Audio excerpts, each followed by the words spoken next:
Hey guys, welcome back to today's video. Today is Monday, October 11th, 2021, and today I'm going to be taking a look at President Joe Biden's approval rating, as it has seemed to have surged up in the negative, and the approval rating seems to have dipped down to its lowest point ever during the entirety of his presidency. Now, as it stands today, Real Clear Politics puts President Biden at a negative 10-point net approval across the nation.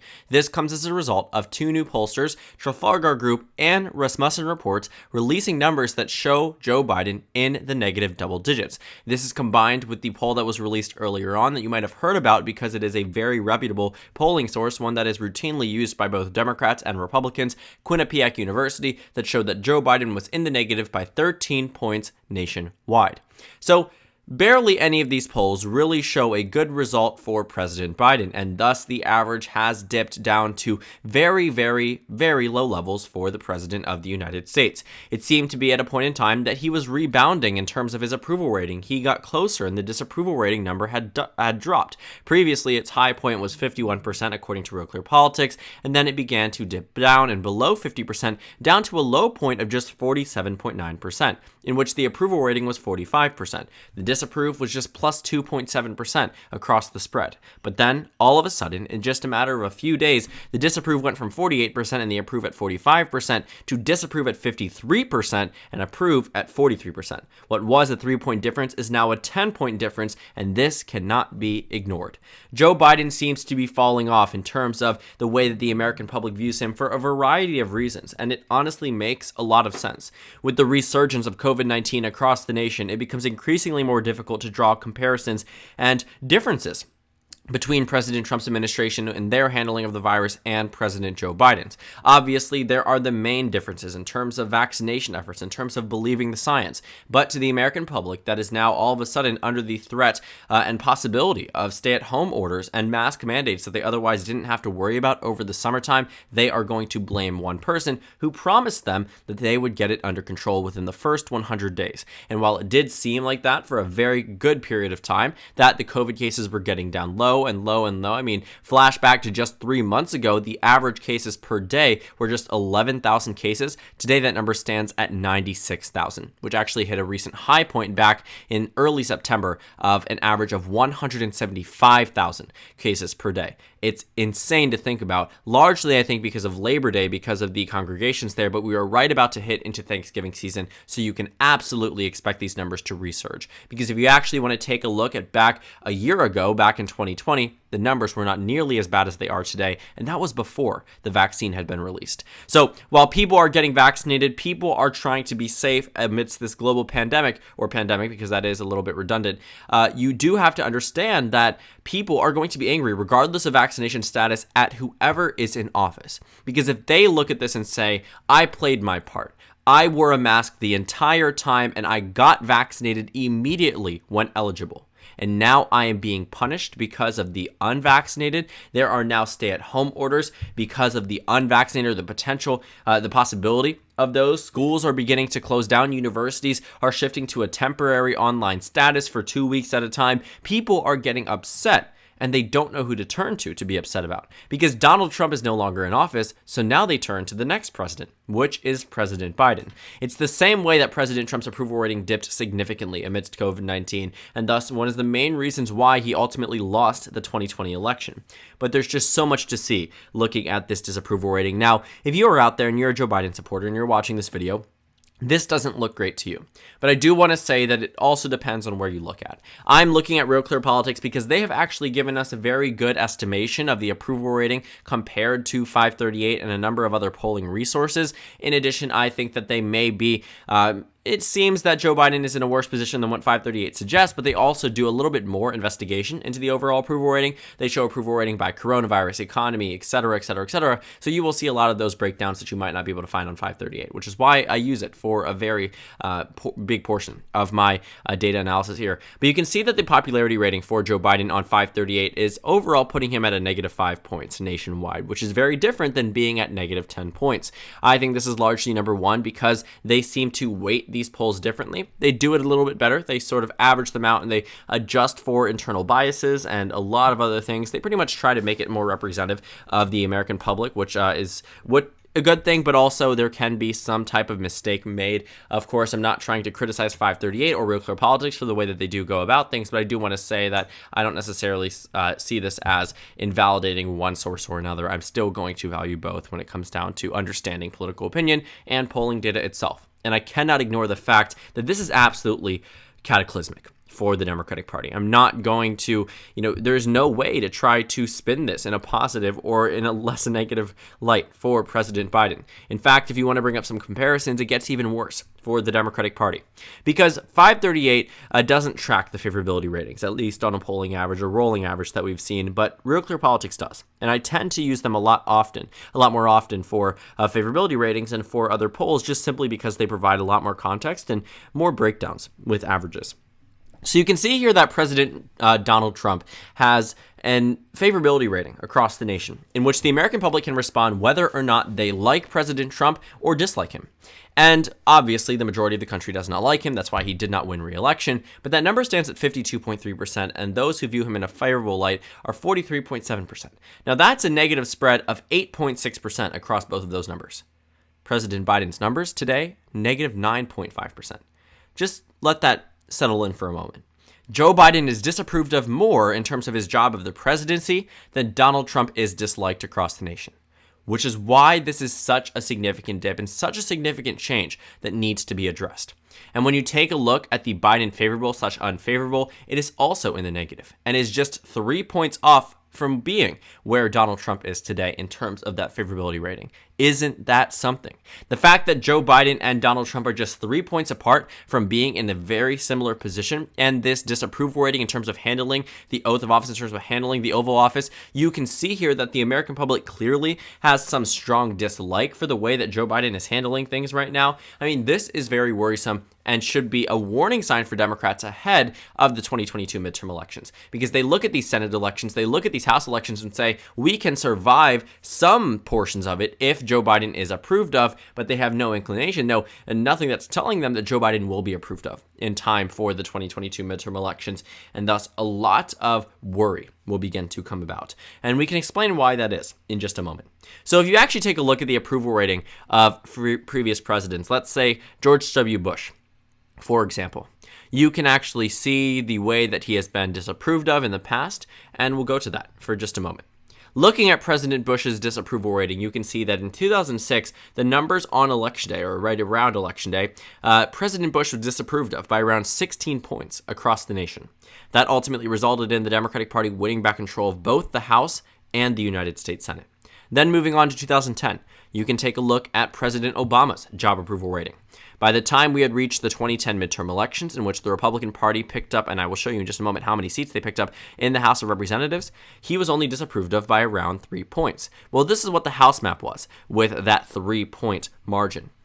The Republican Party picked up 63 seats across the House of Representatives. 63 seats, one of the largest pickups for the Republican Party in modern history, and one of the largest of the entire past 100 years.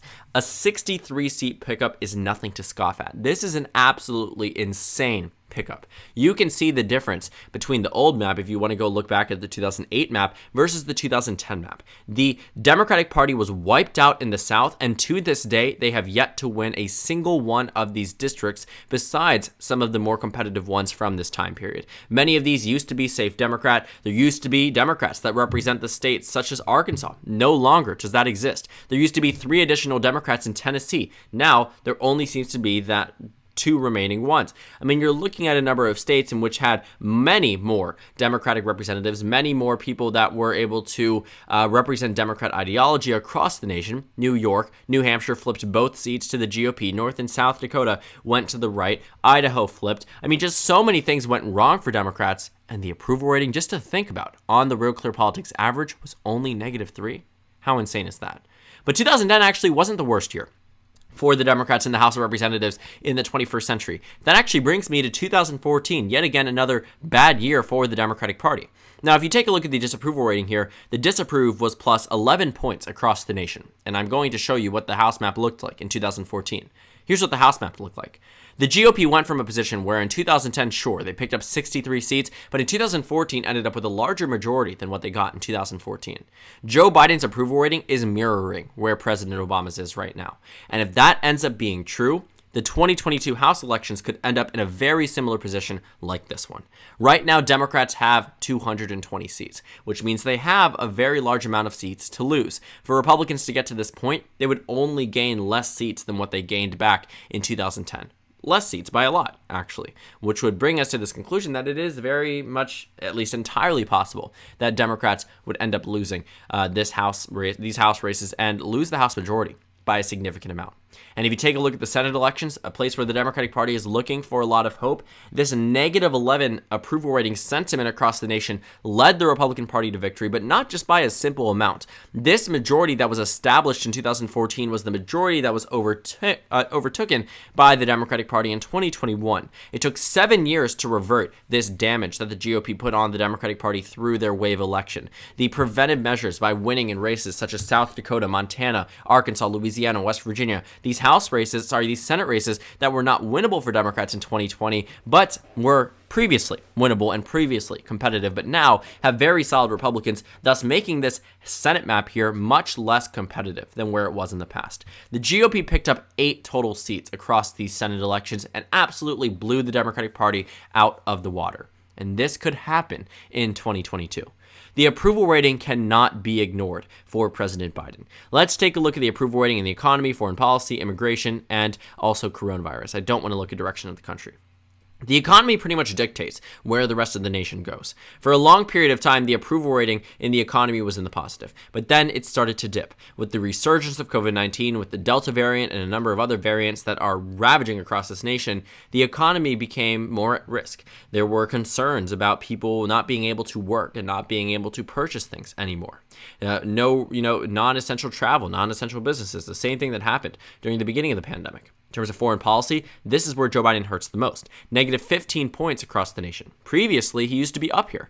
This was a number in which he actually did okay in, and now it's -15 points. Then you move on to immigration, -26 points. Previously speaking, in the beginning of his presidency, it was in the overall plus. But then, beginning March, not during a time period in which Joe Biden fell out of public favor, but during this time period, you started to see the dip in approval, and then it became worse and worse and worse. From now, you see polls at -37, -41, -26, and that is the norm. The only thing that is keeping him at bay is the approval rating in terms of the coronavirus. And even then, plus 6.6% is embarrassing for the Democratic Party. And you can see why. At the beginning and mid part of his presidencies, Joe Biden ended up with a very high approval rating, very high marks in terms of COVID-19. A low point of plus 15. You saw plus 20, plus 35, 34, 36, 15, 42, 24, 33, 35, 21, 38. This was the norm. This was the standard for Joe Biden. As you continue, 38, 30, 25, 33, continue until it hit a point in which the Delta variant was beginning to surge across the nation. It became the most dominant variant in the United States and continues to do so. And then the approval rating began to dip and dip and dip, because even with these federal mask mandates and these vaccine mandates, whatever it might be, at the end of the day, the coronavirus is still damaging this nation and is still increasing restrictions that were otherwise dropped earlier on in this year. So the public might view that and say, I see Joe Biden, or used to see him in a positive light, because he promised to get rid of COVID-19. He promised to handle the pandemic. He promised to vaccinate XY amount of Americans, and he did that. But if there are a number of breakthrough cases, if there are a number of situations in which the Democratic Party cannot try to say they did everything they could, they end up making Joe Biden and the Democratic Party look bad, especially when they were supposed to be champions of the pandemic from the very beginning. And I do want to say that if you look at the milestones for Joe Biden, he has not come a long way in terms of the overall approval. When he first decided to run for office, he was approved of by 6-7 points nationwide in April of 2019. Beginning of 2020, he was disapproved of by 8-9 points. Beginning of the convention, August of 2020, or right afterwards, he began to be approved of by 3 to 4%. On election day, he was approved of by 5 to 6%.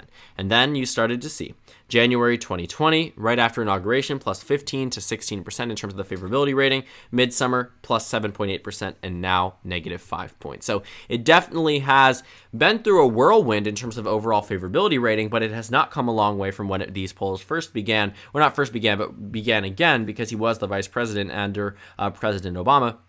You saw that it was plus 6 to 7 nationwide when he announced his campaign. Now it's in the negative. It's shifted by 12, 13 points across the United States. And that should worry many Democrats, because when they take a look at 2022, they take a look at even 2020, where he was approved of by 6, 7 points, and yet Democrats lost 15 seats in the House. They narrowly were able to win the Senate when they were expected to by a significant amount in some of these states, not necessarily in terms of the margin of victory, but still expected to win the Senate. It took a runoff election to get there. And the presidential election was decided ultimately by 60 to 70,000 votes across 3 states, and that was with an approval rating of plus 6-7% nationwide.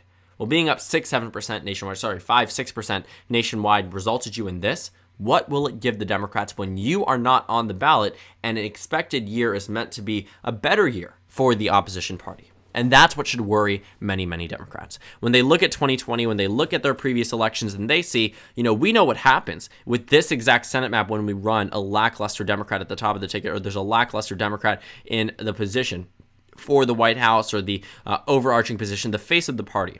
Republicans end up doing well. They've seen it happen in recent elections. They've seen it happen in 2016 also, in these House elections. They've seen it happen in the midterm elections, 2010, 2014. And with COVID-19 and Afghanistan still being discussed intently, and the economy looking as if it will be dependent very much on COVID-19, Joe Biden is beginning to dwindle by a pretty significant amount. It's not just some type of narrow change that is shifting it up a point or two. It's shifting it up by a very significant amount, and you've seen it right here, the practical skyrocket of the disapproval rating nationwide, ultimately decreasing the Democratic Party's chances of retaining either of their majorities in 2022 and propping up the GOP for a good chance at victory, which means the Democratic Party is going to have to work much harder in order to win in 2022, and will have to do some type of character reconstruction to boost Joe Biden's approval rating yet again before the midterm elections roll around. So thank you guys so much for watching this video. Make sure to comment down suggestions below. Subscribe on the left if you haven't already, and check out the Instagram and Twitter. At the bottom left of the screen, there's also a Discord server for you to go ahead and join. On the screen, this video you can watch, and then a playlist for my 2022 election analysis videos. Again, thank you guys so much for watching, and I will see you all tomorrow.